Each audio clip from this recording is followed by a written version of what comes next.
বানাচ্ছি বাচ্চাদের জন্য পিৎজা। তার জন্য টমেটো সসটাও রেডি করব। পিৎজাটা বানানোর জন্য সুজি, টক দই, জল দিয়ে ম্যারিনেট করে রেখে দিলাম। এবার টমেটো সস বানানোর জন্য ওটা বয়েল করে পেস্ট করে নিয়ে হালকা ছেঁকে নিয়ে ওটা কড়াইয়ের মধ্যে দিয়ে কিছুটা গুড় দিয়ে আর হালকা একটু লবণ দিয়ে সসটা রেডি করলাম।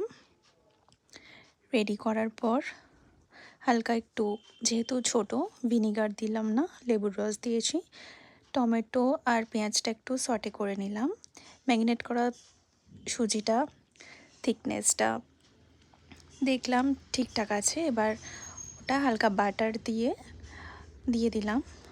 বাটারের মধ্যে আস্তে আস্তে এপিট ওপিট করে যে সসটা বানিয়েছিলাম ওটাকে ভালো করে পিৎজার ওপর মেল্ট করে চিজ দিয়ে সার্ভ করলাম।